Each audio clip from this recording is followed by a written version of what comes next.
IPL ನಲ್ಲಿ ಯಾವುದೇ franchise IPL cup ಗೆದ್ದಾಗ ಮೊದಲು ಹೀರೋ ಆಗೋದೇ ಕ್ಯಾಪ್ಟನ್. ಆತನ ಲೀಡರ್ಶಿಪ್, ಪರ್ಫಾರ್ಮೆನ್ಸ್, ಟೀಮ್ ಎಕ್ಸಿಕ್ಯೂಷನ್ ಎಲ್ಲವೂ ಕೂಡ ಹಾಟ್ ಟಾಪಿಕ್ ಆಗಿಬಿಡುತ್ತೆ. ಆದರೆ RCBಯಲ್ಲಿ ಮಾತ್ರ ಸೀನೇ ಫುಲ್ ಉಲ್ಟಾ. ಇಲ್ಲಿ ನಾಯಕ ರಜತ್ ಪಾಟಿದಾರ್ ಆದರೂ ಕೂಡ ಕಂಪ್ಲೀಟ್ ಕ್ರೆಡಿಟ್ ಸಿಗ್ತಾ ಇರೋದು ವಿರಾಟ್ ಕೊಹ್ಲಿ ಅವರಿಗೆ. ಕ್ರಿಕೆಟರ್ಸ್, ಎಕ್ಸ್ಪರ್ಟ್ಸ್, ಫ್ಯಾನ್ಸ್ ಎಲ್ಲರೂ ಕೂಡ ಫೈನಲಿ ವಿರಾಟ್ ಕಪ್ ಗೆದ್ರು ಅಂತಾನೆ ಸೆಲೆಬ್ರೇಟ್ ಮಾಡ್ತಿದ್ದಾರೆ. ಹಾಗಾದ್ರೆ ರಜತ್ ಪಾಟಿದಾರ್ ಏನೂ ಅಲ್ವಾ?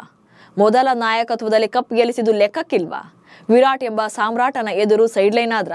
ಈ ಬಗ್ಗೆ ಹೇಳ್ತೇನೆ. ನಾನು ಶಾಂತ. ನೀವು ಸುದ್ದಿಯಾನದ ಸಬ್ಸ್ಕ್ರೈಬರ್ ಆಗೋದಿಕ್ಕೆ ಮರಿಬೇಡಿ. ಒಂದಲ್ಲ ಎರಡಲ್ಲ, ಬರೋಬ್ಬರಿ 18 ವರ್ಷಗಳ ಬಳಿಕ Royal Challengers Bengaluru franchise IPL ನಲ್ಲಿ ತನ್ನ ಚೊಚ್ಚಲ ಕಪ್ಗೆ ಮುತ್ತಿಕ್ಕಿದೆ. ಹೊಸ ನಾಯಕನ ಸಾರಥ್ಯದಲ್ಲಿ ಮೊದಲ ವರ್ಷವೇ ಟ್ರೋಫಿಯನ್ನು ಎತ್ತಿ ಹಿಡಿದಿದೆ. ಬಟ್ RCB ಟ್ರೋಫಿ ಗೆಲುವಿನಲ್ಲಿ ಹೈಲೈಟ್ ಆಗ್ತಾ ಇರೋದು ಮಾತ್ರ ವಿರಾಟ್ ಕೊಹ್ಲಿ. ಎಲ್ಲಾ ಕ್ರೆಡಿಟ್ ಕೂಡ ಕಿಂಗ್ ವಿರಾಟ್ಗೆ ಸಿಗ್ತಾ ಇದೆ. ಕ್ರಿಕೆಟರ್ಸ್, ಫ್ಯಾನ್ಸ್ ಕೂಡ ಈ ಗೆಲುವು ಕಪ್ಪು ನಿನ್ನದೇ ಅಂತಿದ್ದಾರೆ. ಚೊಚ್ಚಲ ಕ್ಯಾಪ್ಟನ್ಸಿಯಲ್ಲೇ RCBಗೆ ಕಪ್ ಗೆಲ್ಲಿಸಿಕೊಟ್ಟ ರಜತ್. 2008ರಿಂದಲೂ ಕೂಡ IPL ನಲ್ಲಿ ಆಡ್ತಾ ಇರುವಂತ RCB ಈಗಾಗಲೇ ಹಲವು ನಾಯಕರನ್ನ ಕಂಡಿದೆ. ಈ 18 ಸೀಸನ್ಗಳಲ್ಲಿ ಇದಕ್ಕೂ ಮುನ್ನ ಒಟ್ಟು 3 ಬಾರಿ ಫೈನಲ್ ಅನ್ನ ಆಡಿತ್ತು. 2009, 2011 ಹಾಗೆ 2016ರಲ್ಲಿ. ಆದರೆ ಕಪ್ ಗೆಲ್ಲೋಕೆ ಆಗಿರಲಿಲ್ಲ. ಈ ಲಾಂಗ್ ಜರ್ನಿಯಲ್ಲಿ ಹಲವು ನಾಯಕರನ್ನು ಕೂಡ ಕಂಡಿದೆ. Rahul Dravid, Kevin Pietersen, Anil Kumble, Daniel Vettori, Virat Kohli, Shane Watson ಹಾಗೆ ಫಾಫ್ ಡು ಪ್ಲೆಸಿಸ್ ಸೇರಿದ್ದಾರೆ. 2025ರ IPLಗೂ ಮುನ್ನ ರಜತ್ ಪಾಟಿದಾರ್ ಅವರನ್ನ ಕ್ಯಾಪ್ಟನ್ ಆಗಿ ಆಯ್ಕೆ ಮಾಡಲಾಗಿತ್ತು. ತಂಡದ ಸಾರಥ್ಯ ಹೊತ್ತಂತ ಮೊದಲ ವರ್ಷವೇ ರಜತ್ ಪಾಟಿದಾರ್ ಚಾಂಪಿಯನ್ ಮಾಡುವಲ್ಲಿ ಯಶಸ್ವಿಯಾಗಿದ್ದಾರೆ. ರಜತ್ ಕ್ಯಾಪ್ಟನ್ ಆದ್ರೂ ವಿರಾಟ್ ತೆರೆಮರೆಯ ನಾಯಕ. ಹೌದು, ಈ ಸೀಸನ್ ಅಲ್ಲಿ ರಜತ್ ಪಾಟಿದಾರ್ ತಂಡವನ್ನ ಲೀಡ್ ಮಾಡಿದ್ರು ಕೂಡ ತೆರೆಮರೆಯ ನಾಯಕನಾಗಿ ಕೆಲಸ ಮಾಡಿದ್ದು ವಿರಾಟ್ ಕೊಹ್ಲಿ. ಅದು ಆನ್ ಫೀಲ್ಡ್ ಇರಲಿ ಅಥವಾ ಆಫ್ ಫೀಲ್ಡ್ ಇರಲಿ, ಅವರ ಎಕ್ಸ್ಪೀರಿಯನ್ಸ್ ತಂಡಕ್ಕೆ ಬೇಕೇ ಇತ್ತು. ಹೀಗಾಗಿ ರಜತ್ನ ಮುಂದೆ ಬಿಟ್ಟು ಕಂಪ್ಲೀಟ್ ಗೇಮ್ ಪ್ಲಾನ್ ಮಾಡಿದ್ದು ಅವರೇನೆ. ಫೀಲ್ಡ್ ಸೆಟ್, ಬೌಲರ್ ಸೆಲೆಕ್ಷನ್ ಹೀಗೆ ಎಲ್ಲವೂ ಅವರದೇ ನಿರ್ಧಾರವಾಗಿತ್ತು. ಹೀಗಾಗಿ ರಜತ್ ಅಫಿಷಿಯಲ್ ಕ್ಯಾಪ್ಟನ್ ಆಗಿದ್ರು, ವಿರಾಟ್ ಅನ್ಅಫಿಷಿಯಲ್ ಲೀಡರ್ ಆಗಿದ್ರು.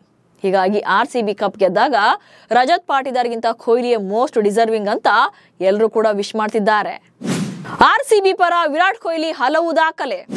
ಇನ್ನು ಈ ಗೆಲುವು ಅದೆಲ್ಲದಕ್ಕಿಂತ ಹೆಚ್ಚಾಗಿ ವಿರಾಟ್ ಕೊಹ್ಲಿ RCBಗಾಗಿ ಹಲವು ದಾಖಲೆಗಳನ್ನ ಬರೆದಿದ್ದಾರೆ. ಈ ದಾಖಲೆಗಳೇ ಅವರೇ ಕಪ್ಪಿನ ಸರದಾರರು ಎನ್ನುವಂತೆ ಮಾಡಿದೆ. 2008ರಲ್ಲಿ RCB ಮೂಲಕ IPLಗೆ ಎಂಟ್ರಿ ಕೊಟ್ಟಿದ್ದಂತ ವಿರಾಟ್ ಕೊಹ್ಲಿ ಈಗಲೂ ಕೂಡ ಇದೇ ಟೀಮ್ನಲ್ಲಿ ಕಂಟಿನ್ಯೂ ಆಗ್ತಿದ್ದಾರೆ. ಸೊ ಸತತವಾಗಿ 18 ವರ್ಷಗಳ ಕಾಲ ಒಂದೇ ಫ್ರಾಂಚೈಸಿಗಾಗಿ ಒಂದೇ ಜೆರ್ಸಿಯಲ್ಲಿ ಆಡಿದ ಏಕೈಕ ಆಟಗಾರ ಆಗಿದ್ದಾರೆ. ಇನ್ನು 9,000ಕ್ಕೂ ಹೆಚ್ಚು ರನ್ಗಳನ್ನು IPLನಲ್ಲೇ ಕಲೆ ಹಾಕಿದ್ದಾರೆ. 63 ಅರ್ಧ ಶತಕಗಳನ್ನು ಬಾರಿಸಿದ್ದಾರೆ. ಹಾಗೆ IPLನಲ್ಲಿ ಅತಿ ಹೆಚ್ಚು ಫೋರ್ಸ್ ಬಾರಿಸಿದ ಕ್ರಿಕೆಟರ್ ಕೂಡ ಹೌದು. ಇನ್ನು 8 ಶತಕಗಳನ್ನ ಕೊಹ್ಲಿ ಒಬ್ಬರೇ ಕಂಪ್ಲೀಟ್ ಮಾಡಿರೋದು. ಹಾಗೆ ಒಂದೇ ಸೀಸನ್ ಅಲ್ಲಿ ಅತಿ ಹೆಚ್ಚು ರನ್ಸ್ ಕೂಡ ಇವರ ಹೆಸರಿನಲ್ಲೇ ಇದೆ.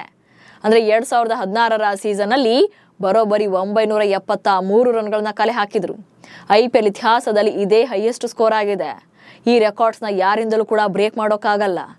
ಸೊ ಈ ಎಲ್ಲಾ ಕಾರಣಗಳಿಂದಲೇ IPL ನಲ್ಲಿ ವಿರಾಟ್ ಕೊಹ್ಲಿ ಕಪ್ ಗೆಲ್ಲಲೇಬೇಕು ಅಂತ ಎಲ್ಲರೂ ಕೂಡ ಹಾರೈಸ್ತಾ ಇದ್ರು. ಈ ಸಲ ಕಪ್ ಗೆದ್ದಾಗ ಕೊಹ್ಲಿ ಅವರಿಗೆ ಸೇರ್ಬೇಕು ಎಂದಿದ್ರು. ಕೊಹ್ಲಿಗೆ RCB ಜೊತೆ 18 ವರ್ಷಗಳ ನಂಟು ಇರೋದ್ರಿಂದಲೇ ಎಲ್ಲರೂ ಕೂಡ ಅವರನ್ನೇ ಹೈಲೈಟ್ ಮಾಡಿದ್ದಾರೆ. ರಜತ್ ಪಾಟಿದಾರ್ ಕೂಡ ಈ ಗೆಲುವು ಟ್ರೋಫಿಯನ್ನ ವಿರಾಟ್ಗೆ ಅರ್ಪಿಸಿದ್ದಾರೆ.